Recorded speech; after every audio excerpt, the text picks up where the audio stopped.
আসসালামু আলাইকুম ওয়া রাহমাতুল্লাহি ওয়া বারাকাতুহু। রাতের বেলা সূরা ইখলাস অন্ধকারে 7 বার পড়ুন, 2 মিনিটে টাকা আসবে। আপনারা অন্ধকার একটি রুমে বা অন্ধকার একটি জায়গাতে শুধুমাত্র সূরা ইখলাস 7 বার পড়বেন।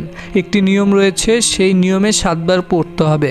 পড়লেই দেখবেন আপনাদের কাছে অলৌকিকভাবে অন্ধকার রুমের ভিতরে বা অন্ধকার যে জায়গাতে আপনারা এই আমল করবেন সেখানে 2 মিনিটের মধ্যে টাকা আসবে এবং সেই টাকা পাওয়ার পর আপনারা নিজেরাই আশ্চর্য হয়ে যাবেন। কারণ আপনারা যখন অন্ধকারে এই আমলটি করবেন, মানে এই আমলটির জন্য অন্ধকারে যে আপনারা রাতের বেলা সূরা ইখলাস পড়বেন, সেই সময় মহান আল্লাহ রাব্বুল আলামিন আপনাদেরকে সাহায্য করবে।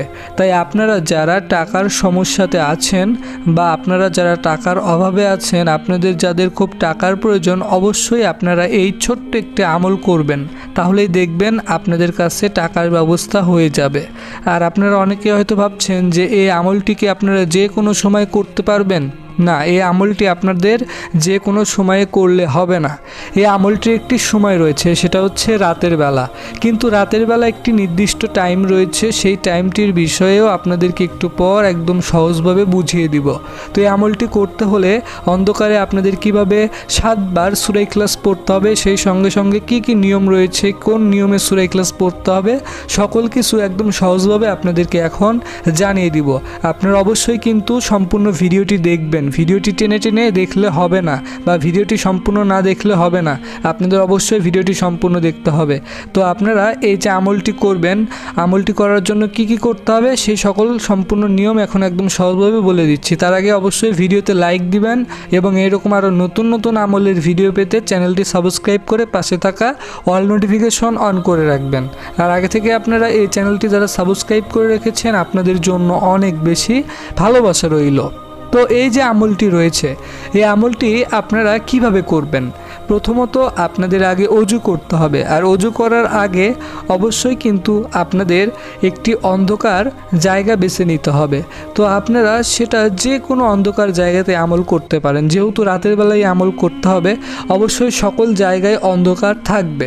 বিশেষ করে আপনার বাসায় যে ছাদ থাকে, তো যদি ছাদে যদি আপনাদের কোনো প্রকার আলো না থাকে, লাইট যদি না থাকে, সেক্ষেত্রে আপনারা সেই অন্ধকারে সেই জায়গাতে আমলটি করতে পারেন। বা আপনারা চাইলে আপনাদের বাসায় যে রুম রয়েছে, যে রুমে আপনারা থাকেন, বা আপনার বাসায় যদি বেলকুনি থাকে বা অন্যান্য যে কোনো জায়গা থাকতে পারে যেখানে অন্ধকার হবে, তো এরকম একটি জায়গা আপনারা বেছে নেবেন। বেছে নিয়ে অজু অবস্থায় আপনারা সেই জায়গাতে বসবেন, কেবলামুখী হয়ে আপনারা বসবেন।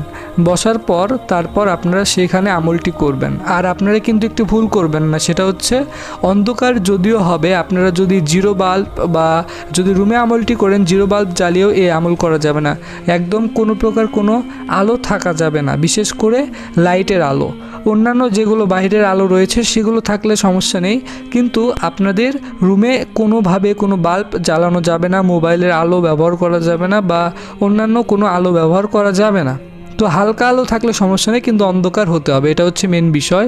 তো অন্ধকার ছাড়া এই আমল আপনারা ভুলেও করবেন না। তো সেই জায়গাতে কেবলামুখী হয়ে অজু অবস্থায় আপনারা অন্ধকারে বসবেন। বসার পরে তারপর মূলত আপনারা এই আমলটি করবেন।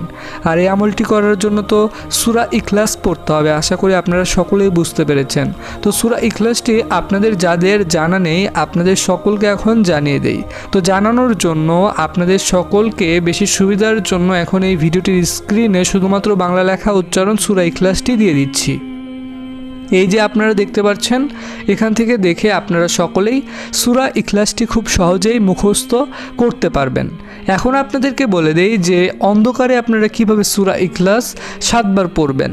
তো এই আমলটি করার জন্য মূলত আপনাদের সূরা ইখলাসটি পড়তে হবে মাত্র 7 বার। কিন্তু 7 বার পড়ার জন্য একটি নিয়ম রয়েছে। আপনারা যদি আপনাদের মতো করে শুধুমাত্র সূরা ইখলাস 7 বার পড়েন তাহলে কিন্তু হবে না। তো নিয়মটি হচ্ছে, প্রথমত এই যে আমলটির একটি দোয়া রয়েছে, সেই দোয়াটি আশা করি আপনারা সকলেই জানেন। মানে আমলটি করার জন্য শুরুতে যে দোয়া পড়তে হবে সেটা এখন আপনাদেরকে জানিয়ে দিই। শুরুতে আপনাদের আউযু বিল্লাহি মিনাশ শাইতানির রাজিম এই দোয়া মাত্র একবার পড়তে হবে, এবং সেই সঙ্গে সঙ্গে বিসমিল্লাহির রহমানির রহিম মাত্র 21 বার পড়তে হবে। তো যখন এই দুইটি দোয়া পড়া হয়ে যাবে, তারপর আপনারা কিন্তু সূরা ইখলাস পড়বেন। আর সূরা ইখলাস পড়ার আগে আপনাদের আরও একটি ছোট্ট দোয়া পড়তে হবে। তো সূরা ইখলাস তো আপনারা 7 বার পড়বেন, কিন্তু 7 বার পড়ার আগে আপনাদের একটি দোয়া পড়তে হবে, সেটা হচ্ছে মূলত এই আমলটির দোয়া। তো সেই দোয়াটি আপনারা যারা জানেন না, আশা করি আমার তেলাওয়াত শুনলেই মুখস্থ হয়ে যাবে সঙ্গে সঙ্গেই। দোয়াটি একদম সহজ এবং ছোট্ট দোয়া। তো সেই দোয়াটি আপনাদেরকে এখন জানিয়ে দিই, আপনারা অবশ্যই মনোযোগ দিয়ে শুনবেন। দোয়াটির তেলাওয়াত আপনাদেরকে 2 বার করে শোনাবো। দোয়াটি হচ্ছে আলহামদুলিল্লাহ সাল্লাল্লাহু আলাইহি ওয়াসাল্লাম। আমি আবারও বলছি আলহামদুলিল্লাহ সাল্লাল্লাহু আলাইহি ওয়াসাল্লাম। তো আপনারা এই দোয়াটি পড়বেন। এই দোয়াটি একদম সহজ এবং ছোট। আপনাদের আরও বেশি সুবিধার জন্য আমি আবারও বলছি আলহামদুলিল্লাহ সাল্লাল্লাহু আলাইহি ওয়াসাল্লাম। আশা করি আপনাদের সকলেরই দোয়াটি শুনে মুখস্থ হয়ে গেছে। অত্যন্ত সহজ এবং ছোট দোয়া। তো এই দোয়াটি আপনাদের প্রথমে পড়তে হবে। এটা হচ্ছে এই আমলটির খুবই গুরুত্বপূর্ণ একটি দোয়া, যে দোয়াটি আপনাদের অন্ধকারে চোখ বন্ধ অবস্থায় পড়তে হবে। আপনারা চোখ বন্ধ অবস্থায় কিন্তু এই দোয়াটি পড়বেন এবং মনে মনে পড়বেন। তো এই যে আমলটির নিয়ম, এটা অত্যন্ত খুবই গুরুত্বপূর্ণ নিয়ম, যেটা হচ্ছে আপনাদের এই দোয়াটি পড়তে হবে এবং চোখ বন্ধ অবস্থায় অন্ধকারে পড়তে হবে এবং তারপরে চোখ খুলে আপনাদের সূরা ইখলাস পড়তে হবে। তো অন্ধকারে আপনারা এই দোয়াটি চোখ বন্ধ করে পড়বেন মাত্র 70 বার। তো 70 বার যখন পড়া হয়ে যাবে, তারপর আপনারা চোখ খুলবেন। চোখ খোলার পর তারপর আপনারা মাত্র 4 বার সূরা ইখলাস পড়বেন। তো মাত্র 4 বার আপনাদের প্রথমে সূরা ইখলাস পড়তে হবে বিসমিল্লাহির রহমানির রহিম সহকারে। মানে আপনারা একবার বিসমিল্লাহির রহমানির রহিম পড়বেন এবং একবার সূরা ইখলাস পড়বেন। আর আপনাদের সূরা ইখলাসটি পড়তে হবে চোখ খোলা অবস্থায় এবং আপনারা এমনভাবে পড়বেন যেন আপনি আপনার নিজের কানে শুনতে পারেন। এইভাবে আপনারা 4 বার পড়বেন। যখনই 4 বার আপনাদের পড়া হয়ে যাবে, তারপর আপনারা আবারও এই আমলটির যে দোয়াটি একটু আগে আপনাদেরকে জানিয়ে দিলাম, সেই দোয়াটি পড়বেন। তো সেই দোয়াটি আপনাদের তারপর পড়তে হবে মাত্র 40 বার। যখন আপনাদের 40 বার পড়া হয়ে যাবে, তারপর আপনারা শেষে বাকি 3 বার সূরা ইখলাসটি পড়বেন। কিন্তু তখন 3 বার সূরা ইখলাস পড়ার একটি নিয়ম রয়েছে, সেটা হচ্ছে আপনারা চোখ খোলা অবস্থাতেই পড়বেন, কিন্তু তখন আপনাদের মনে মনে পড়তে হবে। তো আশা করি আপনারা বুঝতে পেরেছেন। তো এইভাবে আপনাদের সূরা ইখলাসটির সহ এই আমলটির যে দোয়াটি রয়েছে এইভাবেই পড়তে হবে। এখন আপনাদেরকে বলে দিই যে এই আমলটির সময় কখন।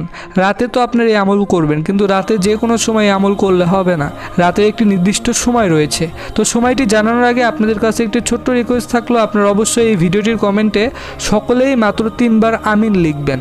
আপনারা চাইলে 3 বারের বেশিও আমিন লিখতে পারেন। তো এই যে আমলটি রয়েছে, এই আমলটি আপনারা করবেন এশার নামাজের আজানের একদম শেষে। মানে এশারের যে নামাজ হবে, নামাজের শেষে আপনারা এই আমলটি করবেন। কিন্তু যে টাইমে আপনারা এই আমল করবেন, সেই টাইমে কিন্তু কোনো প্রকার কোনো আশেপাশের মসজিদে কোনো প্রকার আজান যেন না হয়। এই টাইমে আপনাদের এই আমলটি করতে হবে। এশার আজান আপনারা শেষ হলেই এই আমলটি করবেন, বা চাইলে আপনারা এই আমলটি নামাজ শেষে করতে পারেন। কিন্তু আমলটি চলাকালীন অবস্থায় আপনার কানে যেন কোনো প্রকার কোনো আজানের শব্দ সাউন্ড না আসে। আশা করি বুঝতে পেরেছেন।